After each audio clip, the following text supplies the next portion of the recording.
Brahmacharine Nirvishesha Shunyavati Paskatya Desatarine.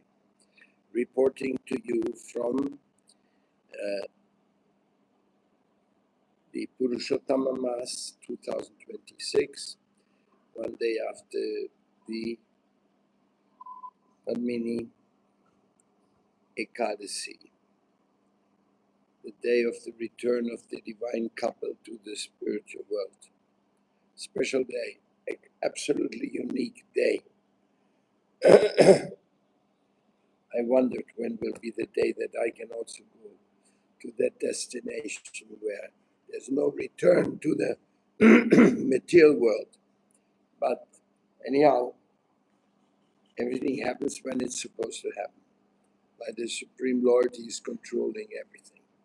In the meantime, we are still here in this world, and we are trying to accomplish something. Accomplish something in the service of Sri Guru and Gauranga. As we can understand, and that's not much what we can understand, but at least a little bit we feel the conviction, we should try to please our spiritual teachers, and in this way perfect our spiritual contribution to this divine school or parampara, to this sampradaya vihinaya mantrastanis phalamata.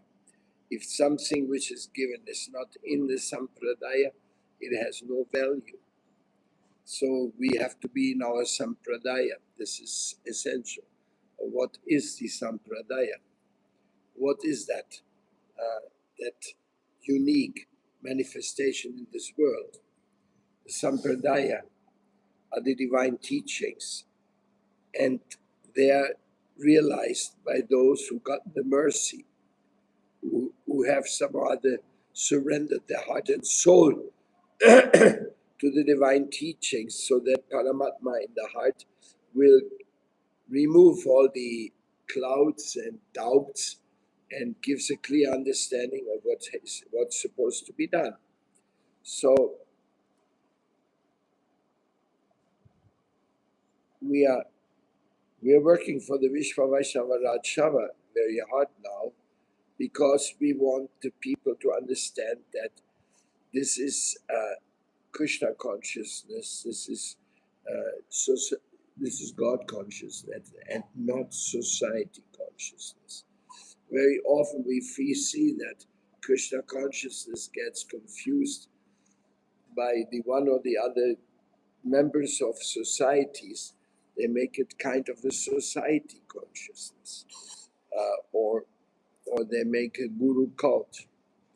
The guru cult is interesting because everybody should be very much inspired and believe in their guru. But if they think those who are not connected to my guru, then they're not connected at all, then it becomes society consciousness. It's not Krishna consciousness.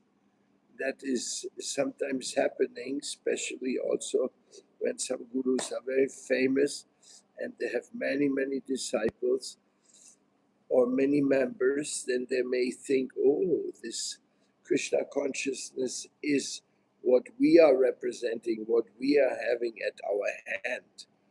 And it may be Krishna consciousness. We hope it will, but definitely it's not exclusive Krishna consciousness. Definitely it's not this way and no other way. Get it? What to speak of some people who say it's this way or the highway. So get out of here if you're not submissive to my society consciousness. You may consider it unnecessary to talk so much about this, but if you ever been in a situation where somebody was telling you Krishna consciousness is a society consciousness, and you don't look to be harmonizing with this, so you better go on, move on. Okay, this move on is not a bad thing. Even in the times of my spiritual master, he spread Krishna consciousness wide and far by sending devotees who didn't get along with each other into different directions to do on their own behalf, to do on their guru's behalf what they can realize should be done. So in this way, you could say that helped the Krishna conscious movement. And the same principle goes on many times after the acharyas leave, that there's simply no coherent idea how everything should go on. Look, Bhaktisiddhanta Saraswati Thakur, he did not appoint a new acharya after him. Bhaktivedanta Swami Prabhupada, he so simply said some of his senior devotees, they can represent him while he was still with us, but after that, after he left, he didn't appoint any particular acharya to the exclusion of others. Because there's the joke, Kishi Damoda, we were talking the other day. If you appoint somebody, you disappoint somebody else. That is the difficulty here. Because appoint means others are not appointed, and they may be disappointed because they will feel, oh, Guru Deva didn't trust me. Guru Deva didn't see that his preaching is manifesting through my activities. But what to speak if you have 10,000 disciples and you're appointing 11? Then you have 11 appointed and 9,990 disappointed. So that doesn't sound too encouraging, doesn't sound to be very real. That's why Prabhupada many times said, I wanted all my disciples to become spiritual master. But in order for that to manifest, also you have to wonder, well, how can it happen? What are the requirements? Well, he all his life taught us the requirement of what a spiritual master is and what he's supposed to do, because that's what he did. He saved all of us by giving his divine instruction, by giving his divine guidance. So here we go. Instead of disappointing anybody, spiritual master encourages all of the devotees to do their level best. Srila Bhaktivedanta Sridharmach put it in very nice words.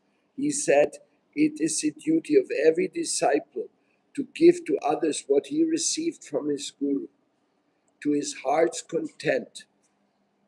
Imagine that, no?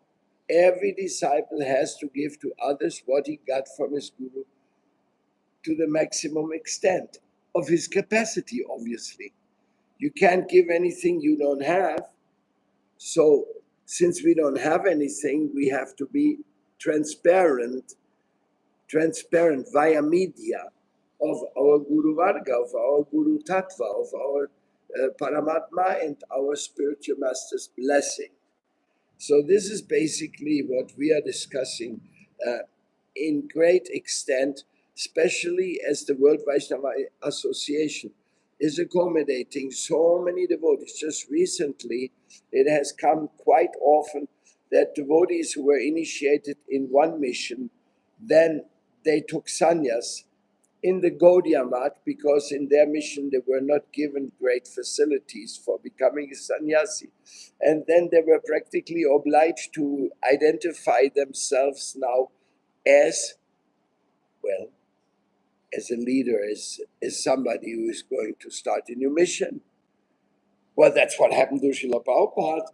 Srila Prabhupada, he was trying to be appointed by Tirtha Maharaj from the Chaitanya Math to preach in America. He was not appointed, so it didn't work. He went to Gaudiya Sangha, managed their magazine, and was not appointed to great expansion as he wished. He went to Gaudiya Vedanta Samiti. He also managed their magazine. Also, that was too limited. So Prabhupada, without any hard feelings, could understand he had to start his own. He had to go on his own. He started his own. And how did he do it? Well, you can see it here in Vrindavan. He lived in Radha Vamsi Gopal temple, then Radha Damodar temple. He went to Delhi. He stayed in Chandi Chowk in the Radha Krishna temple there. And he he started doing his publications and working hard and preaching simultaneously, distributing his magazine. Real pioneering work all by himself. That's what he did, and you know the rest. So in this way, maybe the time has come for an individual to go on his own or to go with other like-minded friends. But like Srila Bhakti Rakshidamar said, that God brothers work together, both of them spiritual masters, and they harmonize and they work together. That's very rare.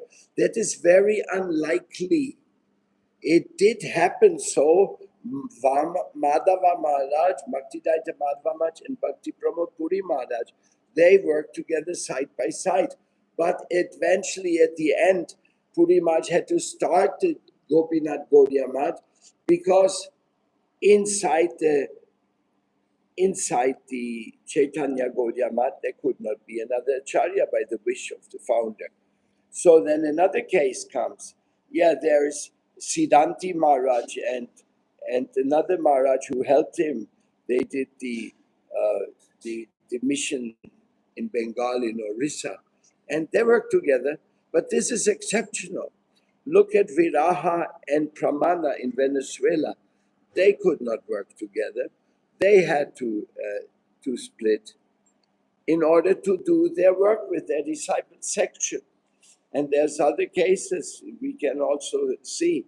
It is not most likely that two acharyas work together, but they can all work parallel to each other under the blessings of the Vishva Vaishnava Rajsabha. That's what the Vishva Vaishnava Rajsabha was created for. That's what happened in Vrindavan when Jiva Goswami had the Radha Damodar, while Sanatana Goswami had the Radha Madan Mohan, while Gopal Bhatta Goswami had the Radha Raman temple, while Srila Rupa Goswami was having the Radha Govinda Mandir, and etc., etc. That was going on in this village. There were so many Vaishnava institutions, but it was conceived of that we need something to join each other, to give us a common goal and a common principle, and that was established in the form of Vishwa Vaishnava Rajsabha. So that is what we are working for right now, that people may understand that more and more, embrace this concept more and more, and participate more and more in whatever way. We are very happy with our new president, Bhakti Vichar Vishnu Maharaj, with Gopananda Bon Maharaj, who's still blessing us on this planet.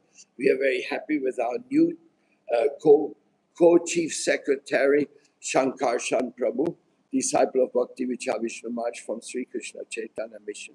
We are very happy to see Prabhu Subal uniting many Vaishnavas in Vrindavan to be able to work cohesive with all the different goals we have. And we have so many goals. We have no time for sectarianism and for little infighting, envies. We don't have no time for that. But these things exist. So what to say? Just simply go ahead and try to do your best, and you will see the blessings of Prabhupada, the blessings of Radharani will come to you. Rukmini will bless your preaching efforts. She does that. She's Lakshmi. And in this way, we have seen the Krishna consciousness is growing incredibly. So thank you very much for listening. And I hope you're all well. And I hope you come to the next big meeting in Kartik on the invitation of Srila Bhaktivedanta Vishnu Maharaj, where we are also going to give again the next batch of Audarya Awards to extraordinary preachers. And that will happen in Fogalashram on one day after the Uttana Ekadasi. It falls in December. Thank you very much, and see you soon, and begging for your mercy, because without your mercy, I will not be able to even chant one Mahamantra. what to speak of trying to serve all of you. Radhe, Radhe, Radhe, Radhe, Jai, Jai Nitai Gaur. Hari Bol.